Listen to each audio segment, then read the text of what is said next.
네, 안녕하세요. 파고다학원 신촌 토익 대표 강사 천성배입니다. 반갑습니다. 자, 이번 3월 11일 토익을 맞이해서 또 적중 특강을 준비를 했고요. 자, 지난 2월 11일에도 제가 적중 특강을 맡아서 했었는데 그때 적중률이 괜찮았어요. 네, 굉장히 좋았습니다. 그래서 저도 이제 시험을 풀면서 이거 내가 토익이고 토익이 내가 된 것 같은 그런 기분. 오랜만에 저도 이제 너무 이렇게 잘 맞아떨어져서 기분이 굉장히 좋았는데 그러니까 이번에도 좀 욕심을 냈어요. 3월 11일 대비로 그동안에 이제 나왔던 기출들 분석하면서 이제 이쯤이면 나올 타이밍이 됐다라고 하는 것들을 좀 추려봤습니다. 근데 이게 토익이라는 게 유형이 돌고 돌잖아요. 돌고 돌기는 한데 뭐 정확하게 제가 3월 11일에 무조건 나오겠다라고 말씀드리기는 힘들어요. 하지만 당장 3월, 4월, 5월 중에는 좀 출제가 될 가능성이 큰 역대 많이 출제가 되는 유형 중에서도 나올 타이밍이 임박했다 하는 것들을 좀 엮었으니까 이번 토익이 아니어도 다가오는 4월, 5월 대비로도 굉장히 도움이 되실 거예요. 자, 우리 한번 준비한 문제들 가지고 같이 한번 예상 문제 특강 다뤄보도록 하겠습니다. 먼저 파트 5부터 10문항 준비했거든요. 자, 첫 번째 문항부터 보시도록 할게요. 자, 이거는 진짜 잘 나오는데 나온 지가 꽤 오래되어서 이제 정말 타이밍이 됐다라고 생각하고 있는 유형이에요. 자, 뭐냐면 동사 help에 관련된 유형인데요. 이게 크게 두 가지가 있습니다, 역할이. 자, 여기 위에 먼저 포인트부터 한번 보실게요. help는 일단 목적어가 딸려오고 나서 뒤에 투부정사나 동사 원형이 딸려오는 구조가 있고요. 아니면 그냥 바로 뒤에 투부정사나 동사 원형을 바로 취하는 경우가 있어서 이 두 가지 경우에 있어서 토익은 특히나 이 투부정사나 동사 원형 들어가는 것을 빈칸으로 내는 것을 굉장히 좋아해요. 자, 이게 어떤 식으로 해석이 되고 어떻게 쓰이는지 쉬운 예문으로 한번 보여드리도록 할게요. 먼저 help 다음에 목적어 오고 to 동사 원형이나 동사 원형이 오게 되면 묶어가지고 목적어가 뭐뭐 하는 것을 도와주다 이렇게 번역을 합니다. 자, 마찬가지로 help 뒤에 그냥 투부정사나 동사 원형을 바로 받는 경우도 있는데 이럴 때의 번역은 뭐뭐 하는 것을 도와주다고요. 자, 이걸 예시로서 한번 제가 밑에 공간이 있어서 이쪽에다 한번 깔아놨는데 각각에 쓰여진 예시를 한번 쉬운 버전으로 보시면 자, 이거 나는 그가 박스를 옮기는 것을 도와줬다라고 번역을 하는 문장이고요. 요 같은 경우에는 나는 박스를 옮기는 것을 도와줬다라는 문장이라서 각각 요거에 대한 예시라는 걸 지금 우리가 확인할 수가 있습니다. 자, 이럴 때는 동사 원형만 취해줘도 상관이 없고요. to랑 같이 써서 to 동사 원형으로 투부정사로 놔둬도 상관이 없다는 특징이 있어요. 근데 토익은 이제 이런 쪽에 있어서 어디를 빈칸으로 출제한다고요? 바로 이 투부정사 혹은 동사 원형이 들어가는 이 부분을 갖다가 빈칸으로 내는 걸 굉장히 좋아하는데 지금 우리의 문제도 그걸 좀 알고 보시면요. 자, 여기 완벽한 문장에 일단 어떤 회사가 디자인을 하고 제공을 합니다. 해결책을. 여기까지 완벽한 문장이 끝난 상황이에요. 그 다음에 help부터 해가지고 to help로 이제 준동사가 수식어구가 지금 이끌어지고 있는데 그쪽에 보시면 여기 회사들이라는 목적어가 help 뒤에 나와줘서 회사들을 도와주기 위해서가 되고 있고요. 뒤쪽에 like부터 해서 yours까지는 그냥 전치사구로서 하나의 수식이 된 것이니까 결과적으로 이건 지금 help 뒤에 목적어 왔고 그 뒤에 지금 취해져야 될 것이 어떤 형태가 맞느냐를 묻는 문제로서 빠르게 이 유형에 익숙하신 분들이라면 이 투부정사나 동사 원형을 채워줘야 되는 자리겠구나를 캐치할 수 있어야 돼요. 그럼 지금 딱 보기 4개를 봤을 때 A라는 걸 좀 빨리 눈치챌 수 있어야 되는 거죠. 자, 그리고 해석으로 검토 정도 하시면 이제 완벽하게 준비할 수 있겠는데 자, 해석이 어떻게 된다고요? 목적어가 뭐뭐 하는 것을 도와주다 이렇게 번역을 하는데 자, 그렇게 되면 회사들이 문제들을 diagnose는 진단하다죠. 회사들이 문제들을 진단하는 것을 도와주기 위한 해결책을 디자인하고 제공해주는 회사다라는 말이 되는 거니까 해석적으로 검토했을 때도 굉장히 완벽하게 들어맞습니다. 그래서 help, 목적어, 투부정사나 동사 원형 이렇게 쓰이는 자리에 전형적으로 동사 원형이 출제가 된 거니까요. 잘 나오는 패턴이니까 꼭 이거 기억하고 가셨으면 좋겠어요. 자, 여기서는 투부정사로 와도 전혀 상관이 없겠습니다. 그래서 지금의 A번은 동사 원형이었지만 to가 들어가서 to diagnose로 들어가도 정답이라는 거 그렇게도 볼 수 있어야겠죠. 자, 다음 두 번째 문제로 이어가도록 하겠습니다. 자, 두 번째 문제요. 네, 이거는 많이 틀리시더라고요. 근데 이것도 주기적으로 계속 출제가 되고 있는데 안 나온 지가 굉장히 오래됐어요. 그래서 이것도 좀 타이밍이 됐다라고 보고 있는 문제인데요. 앞에 have가 있고 뒤에 pp가 있단 말이죠. have become. 자, have pp 사이는 기본적으로 품사상의 부사자리라고 우리가 인식을 하잖아요. 그러니까 당연히 보기 4개 중에서 부사를 고를 생각으로 딱 쳐다보는데 보통 대다수의 분들이 여기서 함정에 걸리는 게 B1은 still이에요. still. 여기 많이 걸려듭니다.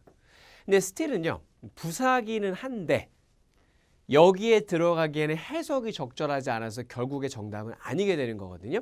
아니 그러면 4개 중에 부사라고 할 만한 것은 B밖에 안 보이는데 어떻게 된 거냐. 자, 위에 포인트 보이시죠? 센스가 여러분 전치사나 접속사로만 알고 있어서는 되는 게 아니라 토익에서 고득점을 받길 원하신다면 센스가 부사로도 쓰일 수 있다는 걸 꼭 알고 계셔야 돼요. 자, 센스는요 부사로서도 활용이 될 수 있고요. 자, 그 경우가 어떤 경우인지 예시 좀 준비했으니까 같이 한번 보도록 하실게요.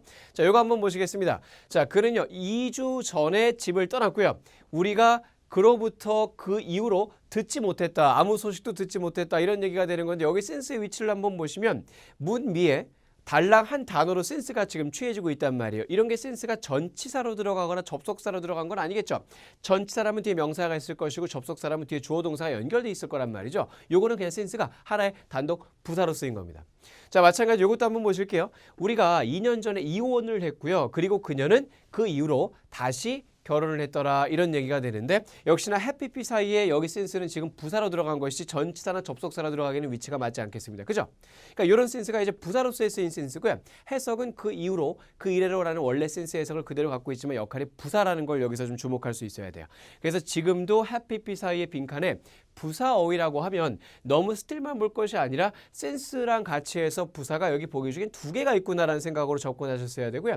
해석이 여전히 되었다가 아니라 이 광산이 폐쇄가 된 이후로를 얘기하겠죠. 이 폐쇄가 작년에 되었고요. 그 이후로 투어리스트 명소가 되었더라라는 해석인 센스가 여기서는 결국의 해석상 적합한 것이 돼서 정답은 결국에는 C가 되었던 문제가 되겠죠.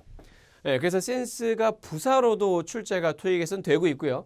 이제 슬슬 이 부사로서의 센스가 오랜만에 나올 타이밍도 됐다라고 저는 오늘 특강에서 다루고 있는 겁니다. 네, 당장 이번 달이 아니어도 조만간 충분히 나올 가능성이 큰 유형이니까 이 토익 공부하는 기간 동안에는 꼭 머릿속에 박아두고 계셔야겠어요. 자, 다음 포인트 가보도록 하죠. 3번 문제입니다. 여러분이 토익 공부를 체계적으로 쌓아오셨다면요.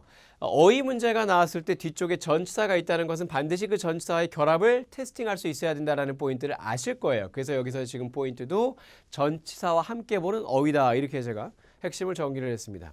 자, 뒤에 about을 수반하는 것 하나씩 좀 추려보도록 할게요. 먼저 essential은 필수적인이라는 뜻인데 얘가 짝이 되는 전치사는요. to거나 for거나 아니면 to 부정사예요. 그러니까 about과는 해당 사항이 없습니다. 자, 그럼 이제 reluctant 한번 볼까요? 자, reluctant는 뒤에 무조건 to 부정사를 수반해서 뭐뭐 하는 데 있어서 주저하는 머뭇거리는 이런 해석을 만들어내거든요. 그러니까 역시 about 이런 거랑은 조합이 맞지 않습니다. 자, C번은 selectiv인데 요게 이제 짝이 about 아니면 in이고요. 해석은 뭐냐면 신중히 고르는 이라든지 선별적인이란 뜻이에요. 그래서 여기서 지금까지는 about이 잘 들어맞고 있는 게 유일한 게 C가 나오고 있고요. 해석으로 한번 검토해 보실까요? 그럼 이 회사의 홍보 부서는요. 선별적입니다. 혹은 신중하게 고릅니다. 어떤 정보가 대중에게 공개되어져야 되는지를 이렇게 해석이 되는 거니까 해석도 좋으며 전치사의 조합까지도 완벽한 게 지금까지는 C로 잘 나오고 있죠. 자, D번 혹시 몰라서 한번 봐보는데 얘는 어차피 결합이 about이 아니라 in 정도랑 같이 쓰이면서 현저한, 눈에 띌 만한 뭐 이런 뜻의 형용사가 되겠습니다. 그래서 about만 놓치지 않고 잘 보셨어도 정답이 잘 C로 드러나 있었던 문제니까요. 잡아두시고요. 그리고 selective의 뜻 자체도 선택하는 이런 느낌보다는 선별적인, 신중히 고르는 이런 해석의 형용사다라는 거 익혀두시면 또 다른 식의 어휘 문제에서도 도움이 되실 겁니다. 자, 다음 문제 또 이어서 가볼게요. 네, 다음은 4번 문제고요. 여기 제가 위에 유형을 써놨는데 이게 either냐 whether냐 헷갈리게 하는 그런 대표적인 문제입니다. 네. 그러니까 이게 어떤 식으로 사람들이 많이 틀리냐 하면 이제 중간에 or를 딱 보는 순간 이 유혹을 참을 수가 없는 거야. or를 보는 순간 either A or B가 생각나면서 나는 지금 당장 내일 지구가 멸망해도 either를 골라야만 하겠어. 그죠? 안 고를 수가 없는 거야. or를 보는 순간 either에 낚여버리게 되는데 여러분 or를 받는 것이 either뿐만 아니라 어때? whether도 충분히 or를 중간에 수반할 수 있는 거 아시죠? 많이 들어봤죠? whether A or B 이런 것도 많이 쓰이거든요. 아, either도 or이 되고 whether도 or이 되는데 그럼 뭐가 정답이냐? 이 포인트는 위에 있는 여기에 있습니다. 자, 제가 이거를요. 좀 예시를 준비했으니까 한번 보면서 얘기를 좀 해보도록 하겠습니다. 자, 잘 보시면 either는 구를 이끈다가 되어져 있고 whether는 하나의 종속절을 이끌어요. whether는 명사절 접속사거나 부사절 접속사 역할을 하기 때문에 접속사로서 절을 이끌고요. either는 정확히 얘기하면 상관 접속사라고 해서 절을 새롭게 이끄는 것보다는 뒤쪽에 따로 구를 이어준다는 특징이 있는 거거든요. 그럼 요거 한번 예를 들어서 한번 구별을 한번 해보도록 하겠습니다. 자, 먼저 첫 번째 거 한번 보시면요. 모든 직원들은 제출해야 됩니다. 보고서를 하고 by blank fax or email이 나왔어요. 이런 게 어떻죠? 뒤쪽에 보시면 지금 구를 받고 있지 하나의 새로운 절을 이어받고 있는 것이 아니죠. 거기다 전치사 뒤이기도 하고요. 종속절이 지금 이끌어진다는 개념보다는 그냥 한마디로 구를 잇고 있는 거니까 여기선 either A or B로 맞춰주는 게 여기선 맞아요. 근데 두 번째 거 보시면 어떠냐? Marvin이 ask me 하고 나에게 물어봤다, 요청을 했다 한 다음에 여기 지금 들어가는 것은 원래 ask가 이렇게 누군가에게를 취해줬으면 뒤쪽에 을에 해당되는 명사절을 하나 또 새롭게 받아줘야 되잖아요. 그 특징대로 뒤에 이렇게 절이 이어져 가고 있고 새롭게 종속절을 갖다 이끌고 있으니 여기 들어가야 될 것은 whether가 되는 게 맞습니다. 그래서 either하고 whether하고 해석적인 부분도 조금 겹치는 느낌이 있어서 그것도 구별이 어려우니까 이런 두 가지의 구조를 대조해서 볼 수 있다면 명확하게 구별할 수 있는 시야가 생길 거예요. 자, 그럼 이것도 지금 어떻나요? Survey results are positive or negative라고 해서 하나의 절이 있고요. 쉼표 지나서 새롭게 주절은 주절대로 they provide useful data라고 해서 따로 또 주절이 이어지고 있다는 것. 이런 걸 대조해서 보시면 컴마 사이에 두고 하나의 절과 또 다른 하나의 절이다. 이러면 종속절을 이끄는 지금 빈칸 자리고 주절은 주절대로 따로 나와져 있고 이런 느낌이죠. 그래서 새롭게 절을 하나 부가되는 절, 종속절을 이끈다라는 것은 whether가 들어가야지 either가 들어갈 자리가 아닌 거니까요. 정답은 여기서도 whether가 되는 게 맞겠습니다. 그래서 하나의 새로운 절을 이끄느냐 아니면 그냥 한 문장 내에서 구를 이끄느냐 요 차이를 보시면 whether냐 either냐를 캐치할 수 있을 거예요. 네, 이렇게 기억해 주시고요. 자, 다음 문제 또 이어서 가보도록 하죠. 다음은 이제 일반적인 동사 어휘를 준비를 했는데 지금 정답이었던 동사를 여기 위에 좀 이렇게 적어놨어요. 그죠? decline이잖아요. decline이 이제 감소하다라는 뜻으로 많이 알고 계시겠지만 사실은 이게 자타에 따라서 해석이 좀 달라집니다. decline은 타동사일 때는 감소하다의 의미가 없고요. 거절하다예요. 근데 자동사라면 거절하다의 뜻도 되고 감소하다의 뜻도 되거든요. 자, 이쪽에는 지금 뒤쪽에 구조 보시면 목적어가 없는 상태에서 지금 동사 어휘 문제가 출제가 된 것이기 때문에 여기서 들어가는 동사는 무조건적으로 자동사가 지금 들어가는 게 맞겠어요. 그럼 자동사를 고를 생각으로 여기 4개 중에서 한번 보시면 이 4개 중에서 타동사로밖에 못 쓰이는 건 그러면 속어가 돼야겠죠. 이를테면 B번 influence 같은 경우는 무조건 타동사니까 제껴내시고 interfere 같은 경우는 사실은 자동사로서 with과 in을 수반하는 경우가 있어요. interfere with 아니면 interfere in. 요거는 뭐 쓰여짐이 괜찮게 주기적으로 출제가 되고 있긴 하거든요. 근데 해석이 뭐죠, 이건? 방해하다. 개입하다 이런 뜻이 돼버리기 때문에 여기서 지금 들어가기에는 해석이 맞지는 않아요. 그래서 인도 되게 좋아 보일 수 있으나 그것조차도 함정이었다는 거고요. influence는 원래 타동사로서 목적어를 받는 게 맞고요. 역시 postpone 역시도 타동사로서 목적어를 받는 게 맞으니까 전치사와의 결합이 될 수 없고 명사를 따로 취해야 되는 게 맞겠죠. decline이 바로 여기서 좀 자타가 다 되고 자동사로 지금과 같이 쓰이게 되면 두 가지 의미가 있는데 해석상 여기서는 뭘로 들어간 거죠? 분석가들이 얘기합니다. 시장은 보통 3분기에 이러하다고 그러나 갑작스러운 증가는 종종 발생합니다. 4분기에 이렇게 얘기를 하는 거 보시면 거절하다보다는 감소하다죠. 시장이 보통은 줄어든다고 감소한다고 이런 해석으로서 지금은 D번이 자동사적인 이 해석으로 좀 감소하다 줄어들다 쇠락하다 이런 해석으로 들어갔다고 보시면 되겠습니다. 그래서 여기서는 D번이 정답이고요. 자타로 둘 다 잘 나오고 있는데 여기서는 제가 오늘 준비한 문제에서는 자동사로 쓰여진 하락하다 감소하다 쇠락하다 그 의미로 찝어봤습니다.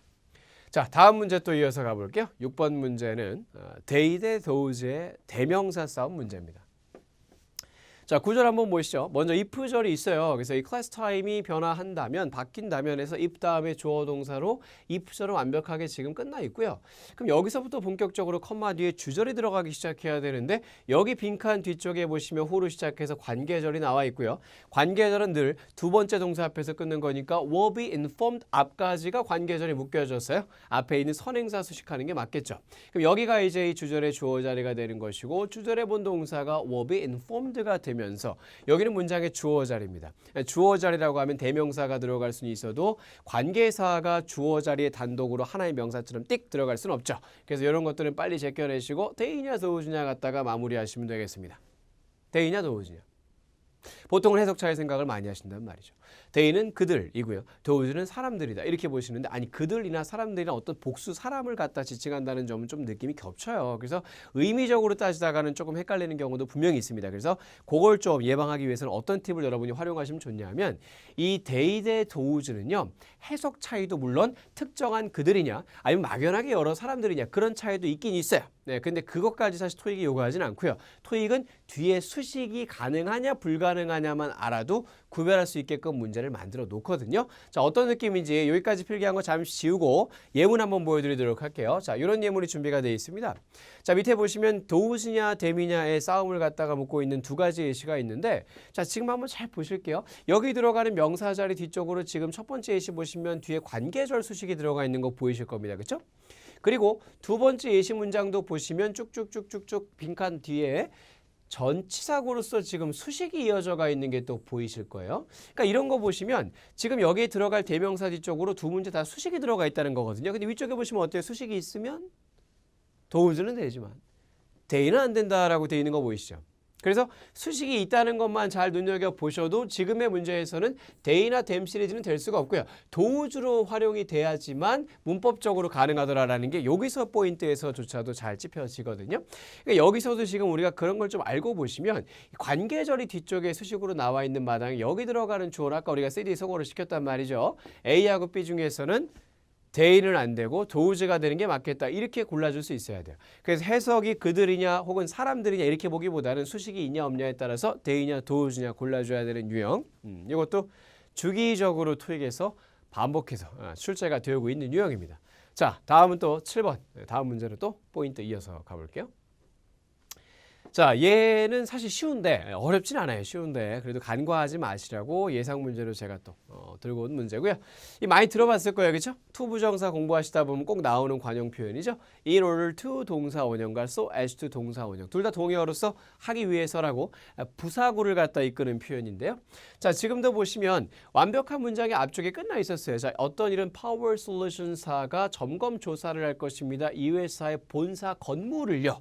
까지 완벽한 문장이 다 주어 동사 목적으로 끝나 있었고요. 여기서부터는 그럼 뭐가 되든지 간에 수식이 이어져야 되는데 그 수식을 이끄는 지금의 빈칸 뒤쪽으로 determine the best way라고 해서 지금 동사 원형에 취해지고 그 뒤에 목적어 수반돼서 연결이 돼 있다는 거예요. 그런데 여러분 이 보기 중에서 A번과 B번, C번 이 세 개는요. 접속사로서 뒤에 취해져야 되는 구조는 무조건적으로 주어 플러스 동사가 오는 것이 맞는 평범한 부사절 접속사들이거든요. 근데 얘네들이 들어간다고 해서 동사 원형이 띡 들어올 수는 없단 말이죠. 무조건 주어 동사 두 단어가 있어야 얘네들이 이끌 수가 있는 절이 되는 건데 그게 아니란 말이죠. 근데 얘는 어때요? in order to는 뒤에 동사 원형 바로 받으면서 하기 위해서로 쓰이는 하나의 관용적 표현이기 때문에 동사 원형을 취할 수 있는 건 D밖에 없고요.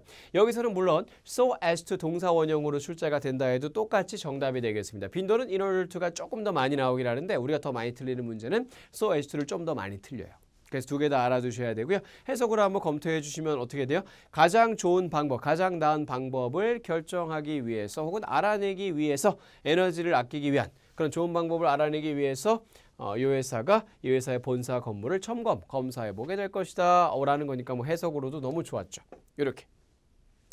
참고로 이제 C번이 또 잘 나오는 접속사니까 오답이었지만 한번 정리해 주시면 좋고요. 이 provided는요.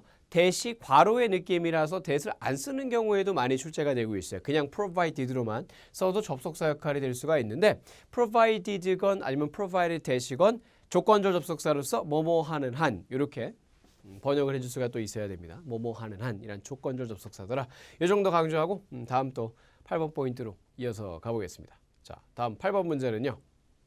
앞뒤 전치사랑 결합해서 쓰는 관용어구 문제인데요. 자, 이건 제가 뭐 in response to가 나올 거다라고 딱 집었다기보다는 이렇게 앞과 뒤에 둘 다 전치사가 있을 때 중간에 끼는 어휘들 있죠. 이런 명사 어휘들은 잘 챙겨보고 가시라. 이거를 좀 강조하기 위해서 제가 8번 문제 준비했다고 보시면 돼요.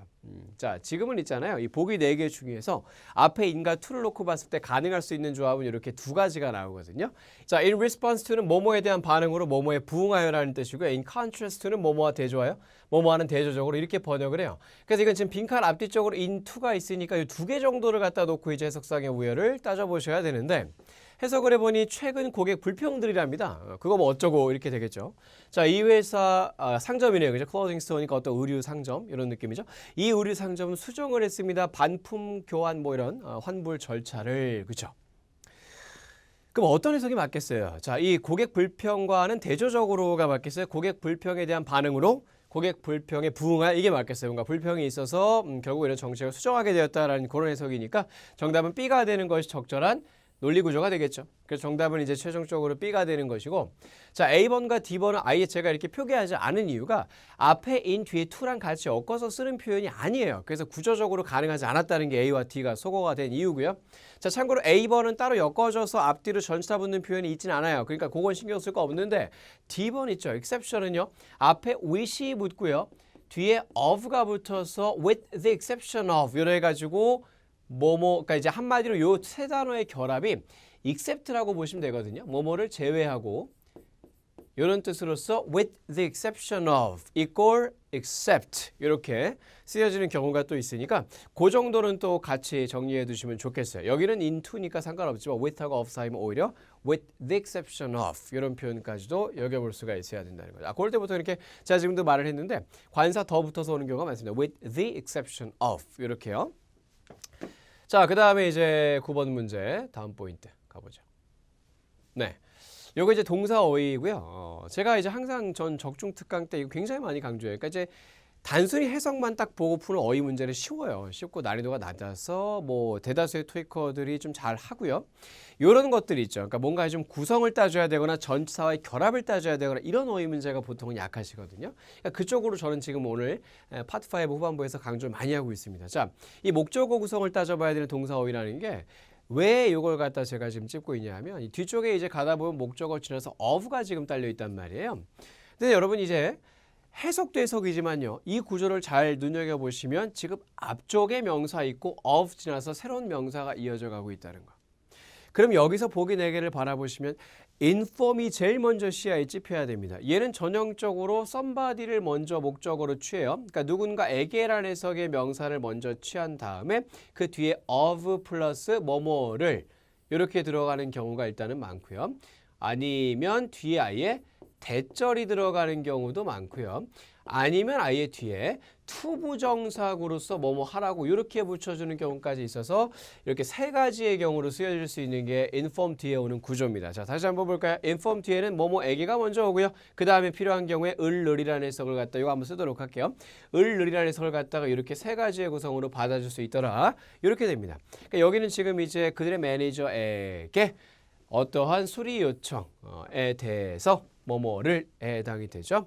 알려야 된다라고 해서 이 기사님들은 그들의 매니저에게 수리 요청들이 있으면 알려야 된다. 이런 해석이 되는 거라서 inform은 지금 구조화 해석이 완벽하게 들어맞습니다. 바로 이 of를 사이에 둔 이 첫 번째 경우로 말이죠. 그런데 A번, C번, D번은 명사 of 명사를 취해서 쓰는 동사가 아니에요. 그래서 구조적으로도 그 부분이 좀 맞지 않았고요. recommend는 그냥 타동사로서 목적을 바로 수반하죠. 그래서 명사거나 대절 수반하는 걸로 유명하고 offer는 하나 좀 써드리도록 할게요. offer는 somebody를 받을 수가 있긴 있는데 즉 뭐뭐에게 해석을 갖다가 받을 수 있긴 있어요. 그런데 그렇게 되면은 바로 뒤에 뭐뭐를에 해당되는 something의 구조를 바로 받습니다. 즉 이렇게 쓰이는 거 우리가 몇 형식 동사라 그러죠? 뭐뭐에게 뭐뭐를 이렇게 연속으로 오는 거 4형식 동사라고 하죠. 그 4형식 동사로도 토익에서 굉장히 많이 출제가 되고 있고 그 의도가 있는 동사니까요. 꼭 4형식으로 뭐뭐에게 뭐뭐를 따닥 연속으로 받더라. 이렇게 기억해 주셔야겠습니다. 예를 들면 he offered me a job 이라고 얘기할 수 있겠죠. He offered me a position 이라고 얘기할 수 있겠고요. 그래서 그런 구조가 돼야 되니까 of가 있으면 안 되죠. 정답은 그래서 B번 이런 구조로 쓰이더라. 잘 인식해 두시고요. 자, 그 다음에 10번 문제 이어가도록 하죠. 네, 굉장히 간결하죠, 그죠? 네, SPP는 뭐뭐 된 대로다 이렇게 지금 펀치라인이 나와져 있는데요. 자, as 뒤에 빈칸 나올 때 많은 분들이 함정에 낚이시게 되는 게 명사입니다. 그러니까 C번, discussion 이런 데 많이 낚인단 말이에요. 왜냐하면 as는 전치사로서의 역할이 있고요. 전치사 뒤라고 하면 항상 명사를 적는 것이 우리가 좀 보편화되어 있다 보니까 명사인 C를 적어버려서 틀리시게 되는데 자, 사실 전치사 뒤에 명사가 아예 안 되는 건 아니죠.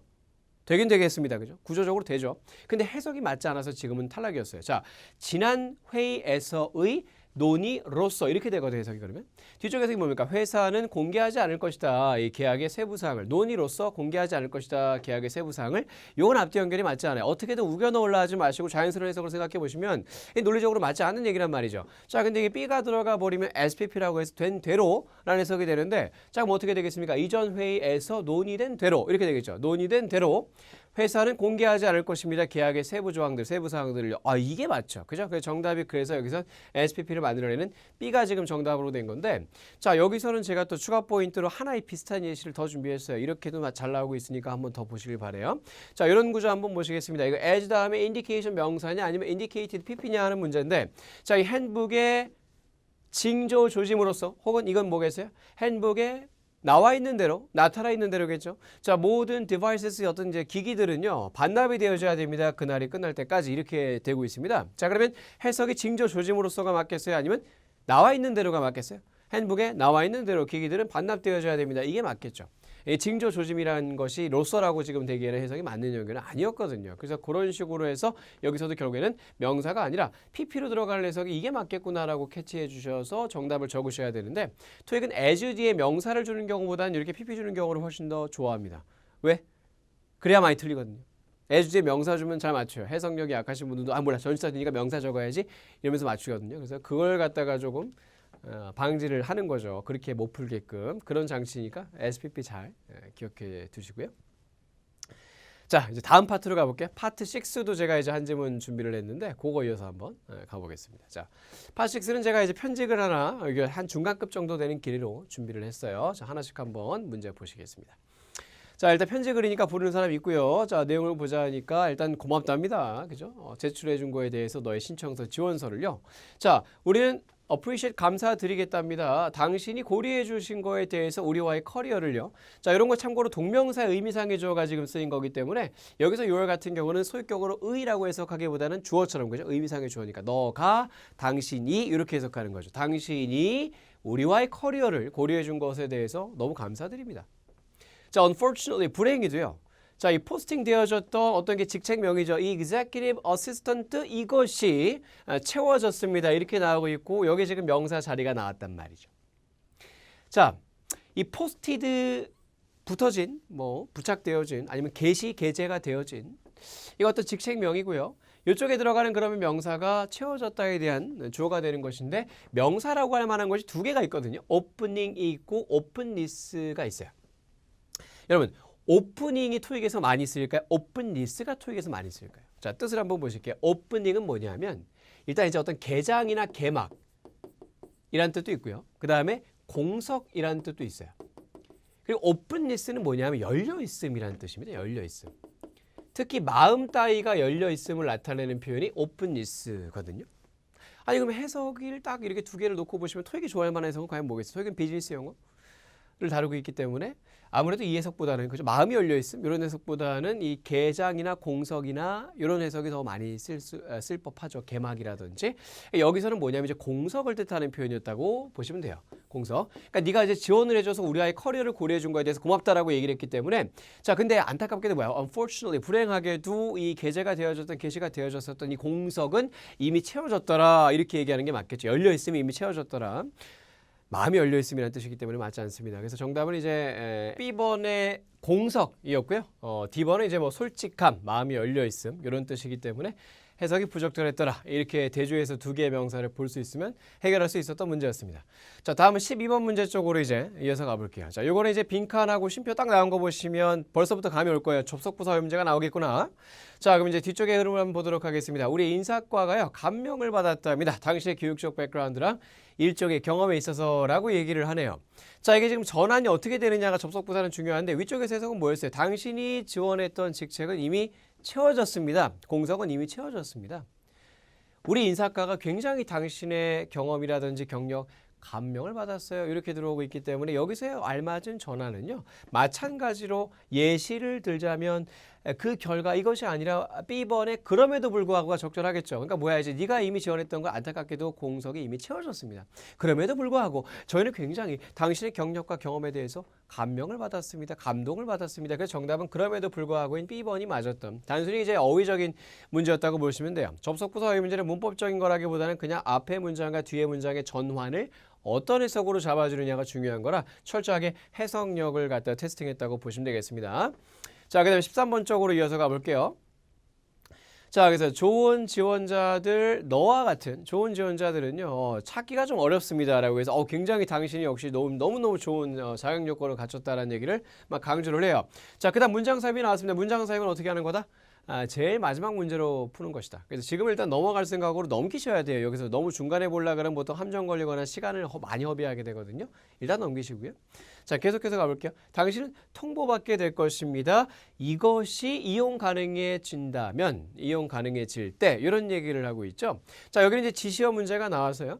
여기는 지금 이 when이라는 접속사절 내에서의 지금 주어 자리가 나온 게 보이실 거예요. becomes가 동사고 이 부분이 이제 보어가 되겠고요.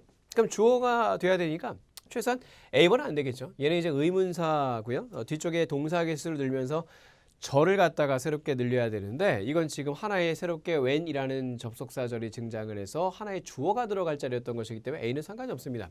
자, B, C, D는 이 자체가 하나의 대명사 역할을 하니까 구조적으로 따지면 뭐 다 될 수는 있겠죠. 그런데 해석에 달린 문제였고요. anybody는 누구나 누구든지라는 뜻이고 원은 앞서서 연결됐어 앞서서 나왔던 거에 대해서 동종에 막연한 하나를 지칭한다고 보시면 되고요. ours는 우리 소유의 것을 지칭한다고 보시면 돼요. 근데 여기서 해석이 뭐죠? 이번에 당신이 원하고자 하는 직책은 이미 채워졌어요. 그러나 당신이 너무 자격 요건이 좋아서 당신과 같은 사람 찾기가 쉽지 않다. 그러니까 일단 너는 통보가 되어질 것입니다. 이것이 이용 가능해질 때 라고 얘기를 하고 있어요. 그러니까 지금 어떤 해석인지 대강 느낌이 좀 오세요. 너 이번에 탈락됐어. 너 이번에 네가 지원했던 직책 뭐 탈락이라고 하긴 뭐 그렇지만 어쨌든 자리가 없어. 자리가 없으니까 근데 너가 너무 아까운 사람이야. 그래가지고 너는 통보받게 될 것이다. 이것이 이용 가능해지면 이런 흐름이잖아요. 그러니까 여기서 말하는 건 뭐였을까요? 파트 6가 이래가지고 이 전체의 흐름이라는 게 중요해요. 이 문제가 여기 근처에 있다는 게 아니라 정답의 단서가 사실은 여기 있었던 이 명사 어휘가 지금 반복이 됐다고 볼 수가 있겠죠. 그러니까 네가 지원했던 공석이었죠. 아까 그죠? 오프닝. 공석은 이번엔 찼어. 근데 혹시라도 공석 하나가 생겨나게 된다면 가능하게 된다면 그때 너에게 연락을 줄게. 너는 통보받게 될 거야. 이렇게 된 거라서 여기서는 동종에 앞서 언급된 동종에 막연한 또 하나를 지칭하는 원이라는 해석이 맞겠죠. 네, 누구나가 이용 가능해지면 이라든지 아니면 우리의 것, 우리 소유의 뭔가 것이 이용 가능해지면 요거는 이제 해석상 적절하지 않았어요. 그래서 철저하게 해석적으로 뭐가 지시가 되느냐를 골라야 되는 파트 6스러운 지시어 문제입니다. 그러니까 저기 긴 연결을 잘 잡을 수 있겠느냐 이걸 좀 테스팅했다고 볼 수 있겠죠. 자, 그리고 마지막에 13번 돌아가서 문장 삽입을 풀어주시면 그걸로 마무리할 수가 있어요. 자, A번 어떻죠? 이 동봉된 양식에서 당신의 선택을 갖다가 컨펌해 주세요라는 건데 지금 당신이 뭔가 선택을 해야 돼? 컨펌을 해야 되는 상황극이 지금 이어져 오고 있었어요? 아니죠. 전혀 상관없는 얘기고. 자, B번은 뭐예요? 당신이 우리의 새로운 지점에서 일하도록 선정이 되어졌다, 선택이 되어졌다. 아니 이미 공석이 다 채워져가지고 혹시라도 하나 생기면 연락을 따로 줄게요 라고 얘기한 거니까 새로운 지점에 일하게 된 상황은 당연히 맞지 않죠. 자, C번. 곧 조만간 면접이 예정이 되어질 것입니다. 너를 위해서. 이번에 자리가 없어가지고 지금 못 가게 된 상황이고 혹시라도 모르니까 나중에 혹시 하나 생기면 연락을 줄게 이러고 있으니까요. 면접이 갑자기 상황이 생겨나면 안 되겠죠. 자, D번. 우리가 당신의 정보를 갖다가 혹시라도 미래에 그죠? future position이 있을 경우에 대해서 on file 서류상으로 킵하겠다. 그게 아무리 적절하죠. 그래서 당신 너무 아까운 사람이니까 이번에는 자리가 없었지만요. 우리가 너의 정보를 킵할게. 그리고 혹시라도 하나 이용 가능한 게 생기게 되면 통보 드릴게요. 이렇게 된 게 맞겠죠. 그래서 D번이 상식적인 해석의 흐름, 이 흐름상에 연결이 되겠습니다. 이렇게. 그래서 파시엑스는 독해력이 좋으시면 그리고 항상 마지막까지 다 읽고 돌아가서 문장 삽입을 풀어내시면 그렇게 어려울 게 없어요. 해석력으로 좌지우지가 되는 파트이기 때문에. 자, 네, 그럼 마지막으로 파트 7도 제가 하나 준비했는데 많은 분들이 아무래도 삼중 지문을 힘들어 하시니까요. 제가 삼중 지문 이렇게 푼다라는 느낌을 보여드리기 위해서 한 세트의 삼중 지문을 또 준비를 했습니다. 예. 이거 보시면서 파트 7은 또 이렇게 푼다라는 느낌 한번 보시고 시험장 가서도 비슷하게 활용해 보도록 하세요.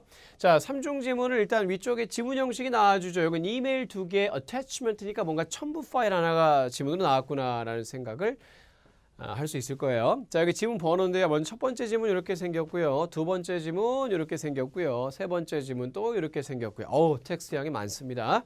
자, 이런 3중 지문인데 3중 지문, 2중 지문에서는 생각보다 도움 안 되는 게 질문을 갖다가 미리 5개를 딱 읽는다고 해서 그게 어디로 찾아가기 쉽게 되어 있는 게 절대 3중 지문이 아니거든요. 야, 이거 시먼스라는 사람이 키워드야. 그러면 시먼스 찾으러 가야지 하고 보는데 어때? 지문 1에도 시먼스가 있고 지문 2에도 시먼스가 있고 지문 3에도 시먼스가 있고 막 이렇단 말이에요. 그래서 질문을 기준으로 어딘가 이렇게 찾아가서 풀기에는 3중, 2중 지문은 그렇게 뽀개버릴 수는 없어요. 그래서 3중, 2중 지문은요. 질문에 대해서 어딘가 찾아갈 생각으로 푸시게 되면 절대 실력이 안 늘게 될 겁니다. 절대 다 맞출 수 없게 될 거고 오히려 우왕좌왕하면서 시간만 뺏기고 내용은 또 이해가 안 돼 있으니까 정답 찾는 더 오래 걸리고 이런 악순환이에요. 그래서 3중 지문은 아예 처음부터 지문을 먼저 쭉 훑고 나서 질문 한 개씩 푸는 방식으로 접근을 하셔야 되는데요. 자, 이 지문은 어디까지나 최대한의 흐름을 위주로 캐치를 하시면 돼요. 자, 먼저 첫 번째 지문이죠. 그거부터 한번 읽어보도록 하겠습니다. 자, 이게 받는 사람이 3인이고요. 보낸 사람 1명이고 날짜 나와 있고요. 제목이 잠재적인 사무실들이고요. 지금 첨부 파일에 보시면 부동산 리스트라고 되어져 있습니다. 이것만 봐도 눈치 빠르신 분들은 느낌이 올 거란 말이죠. 잠재적인 사무실 이렇게 돼 있고 부동산 리스트가 있다는 것은 아무래도 생각하고 있는 잠재적인 사무실에 대해서 부동산 리스트를 뭔가 엮은 지문이 이어지겠다라는 느낌이 좀 올 거예요. 자, 뭐 거기까지는 예상 못해도 괜찮습니다. 뭐 어쨌든 한번 보시고요. 자, 내용을 본격적으로 한번 읽어보도록 할게요. 자, 직독직기로 빠르게 쳐 내려가는 겁니다. 자, 내 생각에 우리의 디너 미팅은 여기에서의 굉장히 건설적이었다라고 얘기합니다. 자, 여기 어휘 한 번만 정리할까요? productive는요. 논이 토있다이가 건설적인이란 지금의 해석으로 굉장히 많이 쓰여요. 생산적인이라는 말도 물론 좋지만 건설적인 이런 것도 알고 있으면 좋죠. 자, 그래서 우리의 모임이 굉장히 건설적이었다. 그거 나는 I think 생각한다. 자, I'm really excited. 나 굉장히 기분이 좋다. 대전에 대해서 우리가 연다라는 것을 하나의 지점을 갖다가 애틀랜타에 자, 나는 안다. 우리가 자, do a great job을 할 거라는 것을 대표하는 이 LTR 컨설팅을 갖다가 그곳에서 그러니까 어떤 회사죠. 이 회사를 대표하는 역할을 갖다가 great job을 할 거라는 것을 나는 잘 알고 있다. 자, 내가 이미 얘기를 했다. 몇몇 potential client 잠재적인 고객들과 그 지역에 있는 자, 그리고 그들은요. 열망하고 있대요. eager. 자, eager도 투부정사 많이 봤죠. 그죠? eager 투부정사. C 하는 것을 열망하고 있대요. 어떤 종류의 financial investment 재정적인 투자를 갖다가 우리가 행해 줄 수 있는지를 그들을 위해서 개인적으로건 아니면 비즈니스적으로건 이렇게 얘기를 하고 있죠. 그러니까 슬슬 느낌이 오지 않나요? 이 사람들은 지금 뭡니까? 다 같은 회사 소속의 어떤 컨설팅사 소속인 것이고 이 사람들이 이번에 한 곳으로 새롭게 지점을 내려 진출하는 상황인 거예요. 그래서 거기에 빨리빨리 가가지고 지점 내가지고 이렇게 진출 빨리 하고 싶다. 이런 이제 열의가 우리가 가득한 상태다. 이런 식의 얘기를 지금 좀 하고 있었던 상황이었죠. 자, 그 다음에 나는 압니다. 우리가 여전히 구하고 있다는 것을 사무실을요. 그래서 나는 자, 좀 어떤 부동산이죠. 어떤 부동산닷컴에 갔다가 한번 가봤고요. 그 다음에 내가 좀 몇몇 부동산들을 갖다가 좀 찾아봤다. 좀 적합한 우리한테. 내가 첨부를 했고 파일을 갖다가 이 이메일에. 그래서 그것들을 보고 어떻게 생각하는지 좀 알려주세요. 라고 하면서 끝났습니다. 자, 그래서 지금 어떤 상황입니까? 이제 이번에 새롭게 애틀랜타에 지점을 내려가서요. 거기에 이제 사무실 하나를 거기 임대했어야 될 거 아니겠어요? 그래서 내가 임대할 만한 사무실 갔다가 지금 현재 찾아봤고요. 웹사이트 한번 가갖고 내가 찾아봤으니까 거기서 가서 한번 보고 너희들 의견을 줘라 라고 해서 내가 뭔가 지금 이메일에 파일을 첨부했다라고 나와준 게 뭐겠습니까? 바로 이 부동산 리스트 첨부 파일이겠고요. 위쪽에 지문을 보시면 하나의 지문이 어태치먼트인 게 보일 겁니다. 자, 요거는 뭐였고 요건 이메일 지문 중에 하나였죠. 그럼 두 번째 지문이 역시 생긴 것만 봐도 느낌이 오죠. 이게 이메일이 아니니까 당연히 뭐겠어요. 이 두 번째 지문은 emails and attachment 중에 attachment가 바로 두 번째 지문이라는 거 이 시점에서 알 수 있고요. emails는 그렇게 되면 1번과 3번 지문이겠다. 이렇게 되겠죠? 자, 그래서 이 첨부한 부동산 파일이 바로 첨부 파일로 나와서 두 번째 지문에 지금 이렇게 이어지게 되었습니다. 자, 이거는 글자 그대로 부동산 파일, 어떤 첨부 파일이란 말이죠. 그래서 4개의 부동산명이 있고 월세가 얼마고 어떤 부동산이고 설명이 나와져 있는 거예요. 자, 여러분 이런 지문을 읽을까요? 읽지 않을까요? 이런 지문을 읽습니까? 읽지 않습니까? 이런 지문은 빠르게 넘기는 거죠. 큰 흐름만 보는 것이 우리의 속독의 원칙이기 때문에 이거 무슨 부동산이 어디에 있고 뭐 근처에 호수가 있고 뭐 어디가 비싸고 어디가 싸고 어디가 다운타운이고 어디 외곽이고 이거 읽어봤자 뭐가 다운타운, 뭐가 외곽, 뭐가 공원이 가깝고 뭐가 멀고 막 이런 거 아무것도 기억 안 날 거예요. 뒤죽박죽 될 뿐이란 말이죠. 그러니까 나는 어떻게 이해를 하는 거야? 앞선 질문에서 이어서 자, 내가 여기 웹사이트에 한번 서치해봤고 니네한테 보라고 부동산 리스트 몇 개 좀 추려봤어. 첨부 파일 확인해봐. 그리고 의견 좀 줘. 라고 했던 바로 그 부동산 첨부 파일이겠다라는 느낌만 잡으시고 오케이 4개 정도 후보가 있네 라는 느낌만 받으시고 바로 다음 지문으로 가는 겁니다. 그죠? 이렇게 빨리 흐름만 크게 캐치를 하시는 거예요. 자, 세 번째 지문이죠 이제. 자, 요거는 이제 관계가 어떻게 되고 있냐 항상 이어짐을 보셔야 돼요. 어떤 식으로 흐름이 이어지는지 잘 캐치하셔야 되는데 첫 번째 지문에서 글을 썼던 사람이 캐런 마틴 씨였고요. 이 사람이 3명한테 보내는 글인데 이제 세 번째 지문은 어떻게 되고 있냐면 이 글을 받는 사람 중에 한 명이었던 제프 스탠스베리가 캐런 마틴 씨를 포함해서 나머지 3명한테 지금 보내는 글이고요. 시간은 어떻죠? 첫 번째 지문에 8월 21일에 비하면 한 4일 정도가 지금 흐른 시점입니다. 자, 제목은 이제 겹치죠. 똑같은 얘기죠. 자, 얘기를 한번 볼까요?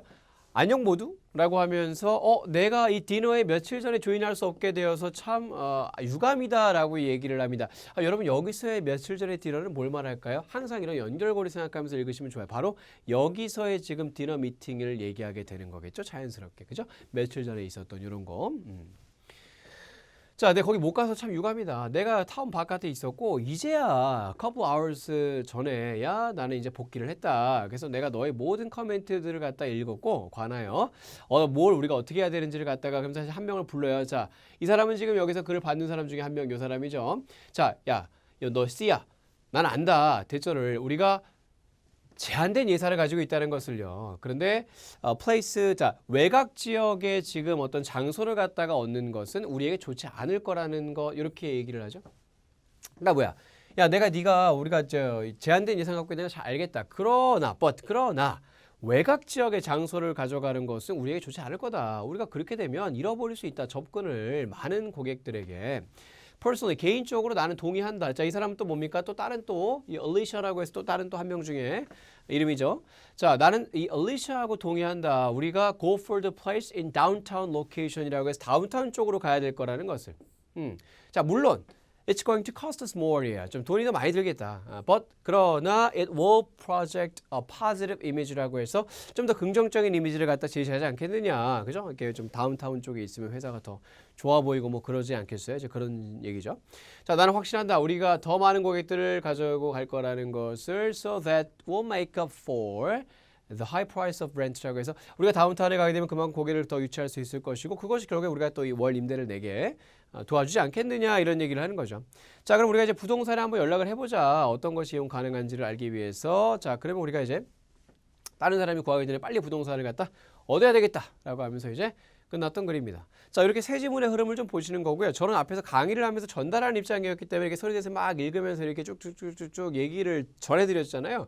근데 내가 이거를 시험장에서 읽는다는 것은 이렇게 소리내서 읽는 것이 아니니까요. 요거보다는 더 빠른 느낌으로 빠르게 첫 번째 지문부터 세 번째 지문까지 쳐줘야 되는 거죠. 그래서 일단 첫 번째 지문은 돌이켜보면 읽을 것이 좀 있었어요. 그래서 이거 한번 쭉 이렇게 읽어주시고 내용 이해한 다음에 그거에 대한 연결이죠. 여기 부동산 첨부 파일이네. 요거는 이제 크게 볼 필요 없죠. 그죠? 부동산 4가지 후보지가 있네. 보시고 세 번째 질문에서는 이제 모든 의견 공유가 끝난 시점에 야, 나는 이 사람과는 의견을 반대하고 이 사람과는 의견을 동의해서 다운타운 쪽으로 갔으면 좋겠다. 자, 우리 빨리 남들이 선택하기 전에 우리가 빨리 부동산 선택하자. 이런 식의 연결. 이렇게 빠르게 속도로 좀 전체 연결을 봐주시는 거고요. 그 다음에 이제 문제를 한 개씩 푸시는 건데 이때 필요하다면 다시 지문으로 돌아가는 거고요. 필요하지 않다면 바로 보고 풀 수 있다면 바로 보고도 풀 수 있어야 되는 게 이 중에서 몇 문제가 있겠죠.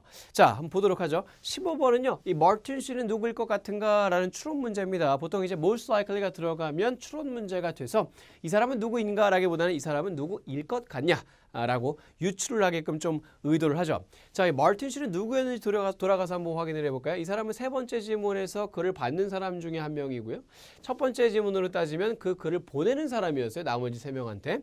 자, 그런데 우리가 이 지문을 쭉 내려오면서 지금 흐름을 제대로 이해를 하셨다면 이 4명은 결과적으로 다 어떤 관계의 사람이죠? 이 LTR 컨설팅사의 직원들이죠. 같은 회사 소속의 직원들이 지금 이번에 아틀랜타로 지점을 새롭게 내는데 거기에 어떤 사무실을 임대할 것이며 빨리 가서 우리가 일하고 싶다 뭐 이런 얘기하는 거 이런 걸 종합을 했을 때는 이 4사람은 결국 직업이 다 뭡니까? 컨설팅 회사의 직원. 가가지고 이렇게 투자에 대한 조언도 주고 막 이런 역할을 하는 사람들.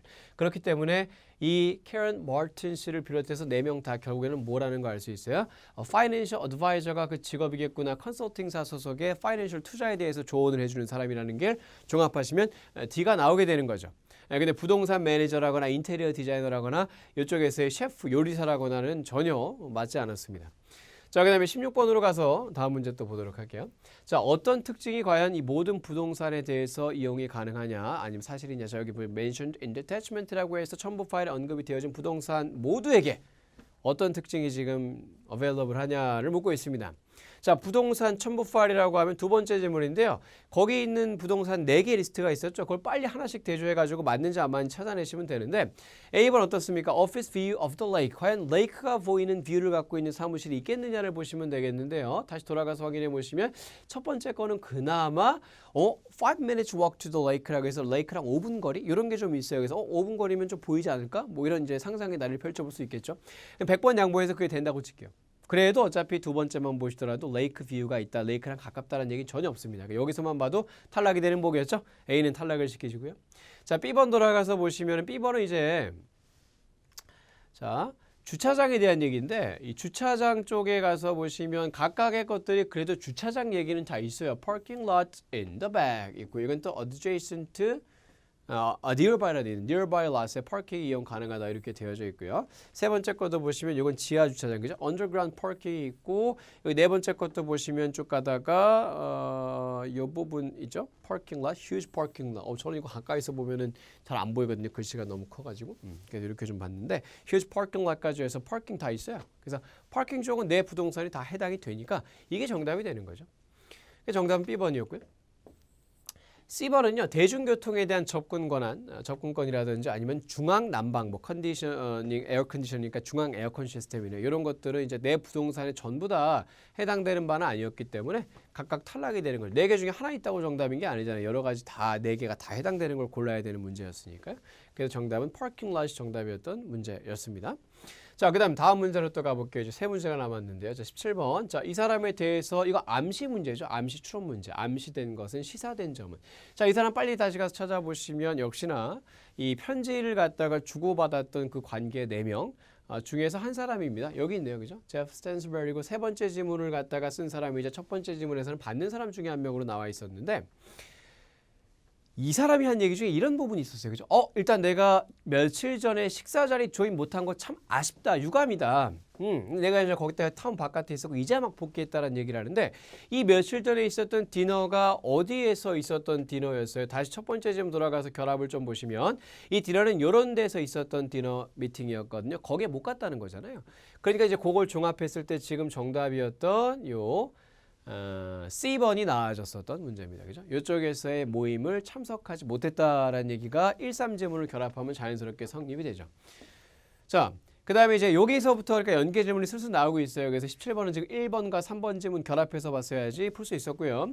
자, 18번은 시먼스 씨에 대해서 사실인 것은인데 이 시먼스 씨는요. 역시나 그 4명의 동료 중에 한 명인 사람이고 돌아가서 또 확인을 해보자면 이 3명의 받는 사람 중에 한 명으로서의 시먼스 씨가 있었어요. 이게 마지막 지문 쪽에 보시면 그 사람의 first name이 지금 여기서 불려지면서 그 사람을 겨냥해서 한 말이 있었거든요. 야, 내가 잘 알겠다. 우리가 제한된 예산을 갖고 있다는 것을. 그러나 외곽 쪽에 플레이스를 갖게 되는 것은 우리한테 좋지 않을 거야. 우리가 그렇게 되면 많은 고객들에 대한 접근을 놓칠 수가 있잖아. 그래서 우리는 다운타운으로 가야 된다라고 의견을 펼치고 있었는데 그렇다면 이 크리스틴을 부르면서 이렇게 얘기했다라는 것은 크리스틴의 의견은 뭐였겠어요? 예산이 제한이 되니까 우리 외곽으로 가자라고 아마 얘기를 했겠죠. 그러니까 그거에 대해서 야 우리가 예산 제한이 있다는 거 나도 잘 알고 있어. 그러나 외곽으로 가는 것은 우리한테 좋지 않을 거야 크리스티나 라고 얘기를 하고 있어요. 그러면 크리스틴의 의견은 아마도 예산이 제한되니 외곽으로 가자였겠죠. 그래서 그걸 갖다가 지금 찾았으면 되는 문제로서 정답이 D번이 됐던 거죠. 이 크리스틴 씨는 아마도 외곽 지역의 사무실을 가고 싶어 했던 거겠죠. 뭐 예산상의 제약이 있기 때문에요. 자, 그 다음에 이제 19번이었고요. 어떤 부동산을 이 사람은 가장 선호하겠는가라는 문제인데요. 이 스탠스베리 씨는 가장 마지막 지문에서 글을 쓴 사람으로서 이 사람이 원하는 바는 결국 뭐였죠? 우린 다운타운으로 가야 된다는 의견을 피력하고 있었어요. 그래서 다운타운 쪽에 있는 부동산을 갖다가 두 번째 지문을 보시면서 골라주시면 이쪽은 결국 다운타운인지 아닌지 잘 드러나 있지는 않고요. 마찬가지로 이쪽도 보시면 그냥 탑 플로어에 있다. 4층짜리 건물 이렇게만 나와 있고 역시 다운타운인지 아닌지 여부가 나와 있지 않습니다. 세 번째 보시면 어떻게 되어 있어요? 요거는 이런 식으로 그죠? Heart of the Commercial District로 나와져 있었는데 위치가 다운타운이라는 개념이 뭐예요? 다운타운은 상업적 비즈니스적인 중심 지부를 얘기하거든요. 그러니까 Central Commercial District라든지 지금처럼 Center of the Commercial District, Heart of the Commercial District은 결국 다운타운을 얘기하는 paraphrasing이에요. 요거 놓치시면 안 되고요. 자, 그 다음에 마지막 문제에서 보시면 쭉 가다가 요것도 역시나 뭐 스몰 빌딩 나오는데 이건 외곽 쪽에 있는 거니까 다운타운은 아니겠죠. 그래서 다운타운으로 성립될 만한 것은 요 82 Boulevard에 있는 것이다 라고 캐치하셔가지고 정답 자신 있게 그걸로 C번이죠. 골라주시고 마무리 하시면 되겠습니다. 자, 이거 이 일련의 과정을 여러분이 머릿속에서 읽으면서 빠르게 이렇게 풀어 내려가시는 건데 삼중 지문은 숙달만 되면 속도감이 좀 붙을 거예요. 네, 지금은 좀 이런 느낌이다. 이렇게 푼다라는 걸 한번 샘플로 보여드린 거니까 비슷하게 푸는 방법을 연습을 해보시고요. 자, 그래서 오늘 여러분 도움이 좀 되고자 이렇게 3월 11일 토익을 대비해서 적중 특강을 또 준비를 해봤습니다. 네, 여기까지 완강을 하셨다면 당장 3월 11일 대비로도 그렇고요. 혹시 토익을 더 하신다면 4월이라든지 3월 말이라든지도 충분히 도움될 만한 포인트들을 아주 보편적인 포인트들을 많이 엮어봤어요. 자, 요거 잘 복습하셔서 이번 시험 잘 치르시고요. 저는요, 이 11일 토익 시험이 끝나고 나서 논란 종결 총평 영상을 또 준비해서 시험 리뷰하는 특강으로 다시 인사드리겠습니다. 자, 지금까지 저는 신촌 파고다 어학원의 토익 대표 강사 천성배였고요. 자, 이제 챙겨보시느라 대단히 수고 많으셨습니다. 감사합니다.